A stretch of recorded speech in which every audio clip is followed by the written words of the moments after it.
اسمح لي برك اذا سمحتوا لي الله يبارك فيكم essayez un peu de vous approcher plus. Voilà. Silence s'il vous plaît. Parce que ma voix domine, c'est celle d'un enseignant, mais celle d'un pharmacien, non. Il prend soin de ses cordes. Alors je voudrais juste, pour des commodités pratiques, vu le nombre,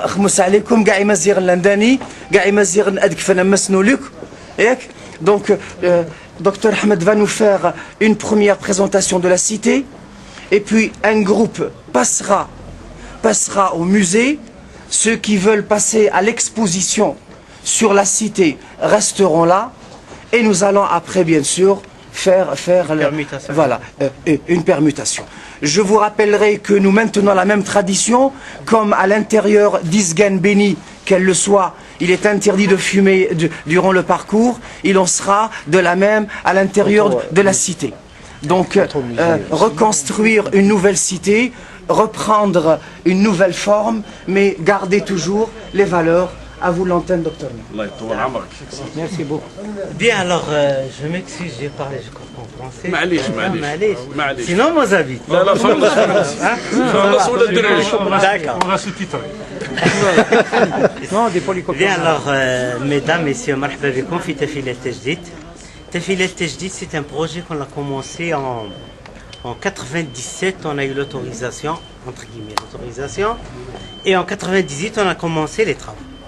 Le projet Hadaya, on a essayé d'être de bons élèves, à savoir de reprendre les valeurs ancestrales de la région et mettre le logement à la portée surtout de la classe moyenne nationale, puisque, bon, on a essayé d'atteindre 4 objectifs. Le premier objectif, il est architectural, donc civilisationnel, c'est-à-dire de construire suivant le style qsourien des anciennes cités du Mzab.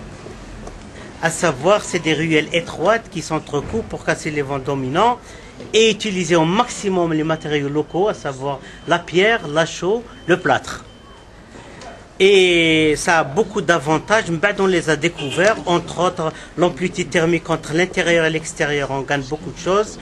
Et alors c'est le premier objectif. Le deuxième objectif, c'est de mettre le logement à la portée de toutes les couches sociales et construire une cité homogène. C'est pas une cité pour les pauvres, donc c'est pas une cité ghetto, ni une cité pour les riches. C'est pas Hidra ni Bajrah.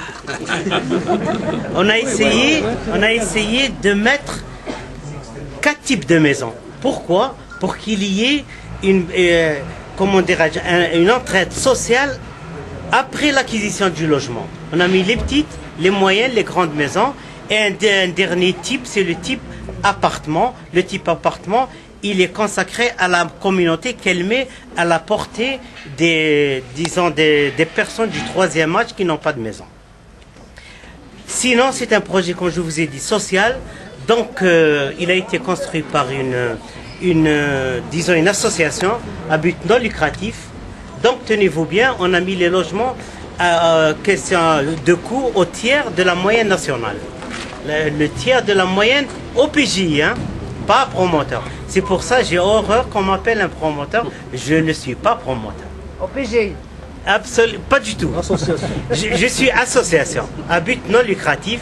D'ailleurs, c'est notre premier projet et pratiquement le dernier. Mais on a essayé d'atteindre certains objectifs, c'est-à-dire après l'acquisition du logement, vous allez remarquer que c'est assez propre. Et on a associé toutes les couches sociales à l'entretien de la cité, et il y a des associations, etc., etc. Bon, si vous voulez bien, on va marcher un peu et en même temps on va discuter. Vous allez remarquer que le style architectural ancestral, il existe toujours avec des ruelles. Alors, tenez-vous bien, mesdames, il y a une dizaine d'années de ça, il n'y avait rien ici. Un autre objectif qu'on a essayé d'atteindre, c'est d'essayer de construire sur un site rocheux, c'est-à-dire laisser les terres agricoles à l'agriculture. Donc, pour préserver le microclimat, donc l'écosystème oisien, il ne faut pas oublier que nous sommes en plein Sahara. Donc et au Sahara, il y a quand même la vallée du Mzab, il y a des palmeraies qu'il fallait absolument préserver. Donc vous allez le voir dans l'exposition, la photo du premier site, il n'y avait pas un seul palmier. Donc on n'a pas détruit un seul arbre. Mieux que ça, bon, remarquez mesdames, messieurs, c'est des ruelles étroites qui s'entrecoupent. Donc en rentrant, on a déjà l'impression d'être dans une maison. Et surtout en été, on gagne 3-4 degrés avec la pénombre des ruelles. Vous remarquez, bon, nous n'avons pas des bénéficiaires qui ont ni des Rolls-Royce, ni des BMW, ils ont une petite R4. Parce que j'ai oublié de vous dire que c'est-à-dire avoir accès à une maison ici, il faut premièrement, il faut qu'il n'ait pas, c'est-à-dire le couple, premièrement, on vend au couple. Deuxièmement, il faut que le couple n'ait pas auparavant une maison en toute propriété, pour que ça ne soit pas à but spéculatif. Et pour cela, soyez-en tranquilles, nous avons une commission sociale qui fait une enquête rigoureuse. Grâce à ça, tenez-vous bien, on n'a eu aucun problème en justice à la distribution des maisons. Pourquoi? Parce que c'est clair. Transparence totale. Mieux que ça, même pour la distribution des maisons, qu'est-ce qu'on a fait? Comment dirais-je? Chaque fois qu'un groupe de personnes aurait terminé leur paiement, parce que la première fois, une fois qu'il est accepté, les conditions sont claires. Il faut qu'il soit marié. On ne vend pas à des célibataires, ni hommes ni femmes. C'est clair. C'est un choix. C'est dommage. Bien, c'est dommage. Alors pour les femmes, si elle a plus de 30 ans d'âge, parce que c'est pas de sa faute si elle ne s'est pas mariée, il faut qu'elle ait plus de 30 ans d'âge et qu'elle ait soit des parents à charge, soit des enfants à charge. C'est-à-dire pour qu'elle habite seule, pour le moment, non. Voilà. C'est clair, c'est un choix. Donc, premièrement, il faut qu'il soit marié. Deuxièmement, qu'il n'ait pas une maison en toute propriété auparavant. Troisièmement, il n'aurait jamais bénéficié de l'aide de l'État pour le logement, pour qu'on puisse lui ramener l'aide de la CNL, c'est 5 000 euros à peu près, 500 000 dinars, et on l'a déduit du prix global. Comment? Vous avez des immigrés. Des immigrés. Oui. Comment? Vous avez parlé d'hommes, c'est pour ça que... Là, j'ai l'habitude de recevoir des gens, je préfère. Et je suis nationaliste, certes, mais je préfère parler une valeur sûre. Et on a eu combien de bénéficiaires? Dites ce que vous voulez. Voilà. Alors, qu'est-ce qu'on a fait? Parce que je ne cherche ni un truc politicien, ni absolument. Juste pour détendre un petit peu. Absolument, oui. Alors, la première fois, il doit ramener, une fois accepté, il doit ramener 150 000 dinars, c'est-à-dire 1500 euros en moyenne. On ne l'oblige pas à faire un calendrier. 5 000 dinars, il la met au compte de l'association. 1 000 dinars, il met à la Westmont. Et chaque fois que, parallèlement, l'association est en train de construire, et chaque fois qu'elle termine une cinquantaine de maisons, parallèlement, il y aurait eu une cinquantaine de personnes qui auraient terminé leurs engagements. Alors, on convoque ces 50 personnes et tous les autres bénéficiaires qui ont déjà bénéficié ou ceux qui vont bénéficier, ils ont le droit à assister. Et c'est dans l'Assemblée Générale, il y a un tirage au sort devant tout le monde avec 2 cagnottes. Une cagnotte fait, par exemple, la maison numéro 52, îlot, par exemple, C. Il y a un nom qui est pris. Et c'est filmé devant tout le monde. Et de cette manière, personne ne peut dire ni vous avez fait un piston, ni vous avez donné une maison à quelqu'un qui n'a pas terminé ses paiements, ni pourquoi vous ne m'avez pas donné à moi, parce que tout simplement, lui, ici, qui lui manque, par exemple, 50 000 dinars, il lui manque. Et de cette manière, on encourage les jeunes à faire des économies. On encourage les jeunes à, je ne sais pas, à régler ses problèmes avec une cible ou une cible ou son père ou son frère pour lui faire un petit prêt. Et tenez-vous bien, nous avons une caisse تاع الزكاة Ça, c'est pour les femmes seulement. Et qu'ils auraient choisi une petite maison. Parce que s'il choisit une grande, donc il a les moyens. Il faut qu'il marche suivant ses moyens. S'il a choisi une petite maison, et par exemple il aurait déjà ramené, ou elle aurait déjà ramené 400 000 dinars par exemple, il lui manque 100 000 dinars, alors cette caisse, elle intervient pour lui compléter le reste et acquérir sa maison. Il y a combien de bénéficiaires justement? Actuellement, nous sommes à 1018 maisons. Et ce 1018, on ne l'a pas fait en une seule tranche. On a mis 200, on bat 140, on bat 183, on bat 200 et nous sommes en train de terminer avec 1018 maisons. Dans ce projet, nous avons, comme je vous ai dit, donc parmi ces 1018, il y a à peu près 72%, c'est des maisons moyennes. Et la maison moyenne, c'est une maison qui est conçue sur 92 mètres carrés au sol, mais vu que faire le rez-de-chaussée, l'étage et la terrasse, c'est des maisons individuelles, donc faire à peu près 192 à 198 mètres carrés de plancher. La petite maison, elle est achetée, nous avons dans les 18%, un peu moins quand même, 16%, c'est des petites maisons, fait 50 mètres carrés au sol et fait 120 mètres carrés de plancher. Et pour vous donner une idée du qualité-prix, les petites maisons, elles coûtent en moyenne, disons, 1 200 000 dinars actuellement. Et vu qu'on lui ramène de l'État 500 000 dinars, donc il n'a qu'à ramener à peu près 700 000 dinars. Et il ne les ramène pas en une seule fois. En plusieurs tranches. En plusieurs tranches au Firardo. Et parce que pour vous donner une petite idée, quelqu'un, bon, il avait la totalité d'argent. Alors, bon, il a voulu prendre une grande maison. Quelle voilà, moi, je suis prêt à payer la totalité en une seule tranche. Donc, il voulait faire qu'on lui fasse une petite remise. Eh bien, tout simplement, la commission sociale, elle lui a dit, vous avez les moyens d'acheter un terrain et de construire. Vous n'avez pas droit à ces maisons. Nous, notre objectif, c'est d'encourager les jeunes à faire des économies. Au lieu de faire de fausses dépenses alors qu'il n'a même pas de maison pour Wesmo.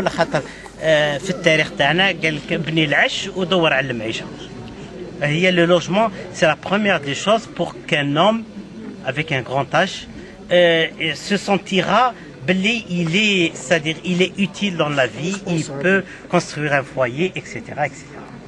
Donc de cette manière, on a mis un mur, c'est un mur, c'est vrai, mais il est à peu près de 2 mètres. Ce qui fait, il peut, mais il peut acquérir en toute dignité un logement. Voilà. C'est moi. Maintenant, si vous voulez bien, bon, on va vous partager en deux groupes. Malice, madame, si vous voulez bien. Pourquoi vous n'initiez pas d'autres associations à ce genre de projet dans d'autres wilayas? Vraiment, c'est magnifique. Eh bien, madame, tenez-vous bien qu'on a fait un projet pareil, semblable, disons, il n'est pas identique, avec les gens d'Illizi, à 1200 km d'ici. Un projet de 120 maisons. Mais comme يقول لك المثل غير ربي يقدر يكفي كاع العباد تاعو. حنا ce qu'on peut faire, درنا un petit exemple pilote comme quoi on peut construire, on peut Wasmo, on le met à la disposition de tout le monde. D'ailleurs, j'ai entre guillemets une conférence à donner le 23, vous êtes invité à Alger, à l'université d'Alger, à l'EPO, pour donner cet exemple le 23 janvier. C'est devenu même un exemple. Eh bien, 10h, à l'EPO. Bon, c'est un exemple aussi à les universités à l'étranger. Eh bien oui, disons, bon, on a donné quelques petites conférences à Séoul, à Pékin, à Montréal, voilà, puis aux États-Unis, voilà. Disons, comme je vous ai dit, qu'on peut, s'il y a la bonne volonté, exactement, on peut atteindre.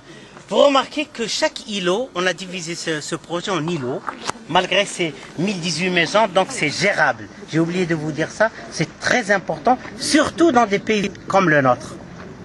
Et des villes mégapoles, c'est ingérable.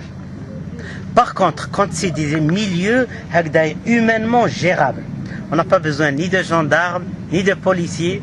Tout le monde se connaît tout le monde vit en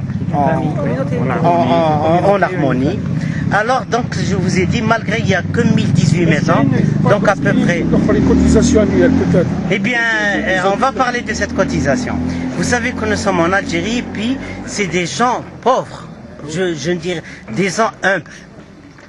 Vous remarquez qu'ils sont propres, vous trouverez jamais quelqu'un en train de menditer en rue.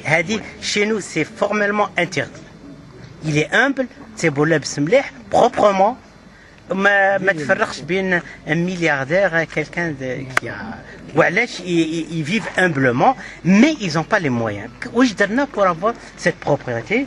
On a divisé comme la cité en îlots. Chaque îlot fait entre 22 à 28 maisons. Et chaque îlot, il y a une maison, donc un propriétaire, il est responsable de la propreté de l'îlot pour une semaine. Ce qui fait, il ne participe pas matériellement, mais il participe à la rakta. Et de cette manière, on a atteint quand même d'autres objectifs. Généralement, c'est son enfant, son fils de 12 ans, 13 ans, ou sa fille, qui fait la propreté de l'îlot. Donc, les enfants, ils vont apprendre à aimer la propreté, à aimer la verdure. Vous remarquez par exemple, d'ailleurs, chaque îlot, qu'il y a un petit balançoire pour les enfants, et c'est pas fait ni par l'État ni Walou, fait par l'une des associations internationales, nos artisans. Ouais.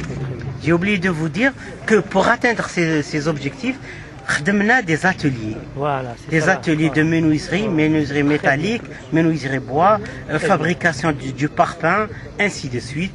Et comme par exemple, il n'y a pas de chute, une étude rationnelle de la dépense. Je vous donne par exemple les trucs, les ferrons c'est des barres de 12 mètres. Donc toutes les infrastructures, elles sont faites sur des multiples de 12 mètres, de telle sorte à ce qu'il n'y ait pas de chute, totalement. C'est une étude rationnelle. Par exemple, un sac de ciment, il doit être totalement terminé. On jette rien. Rien ne se perd, rien ne se crée, tout se transforme. Bravo. La voisine. Bravo. Alors bon, bien sûr qu'il y a des gens, ils vont vous dire que باش نضحكوا شويه برا يقول لك المزابي مشحاح هكذا تقول له انا كاع مشحاح alors que vous n'avez rien compris au problème du Vietnam. Le mzabi ماشي مشحاح, il est rationnel dans la dépense, il est économe.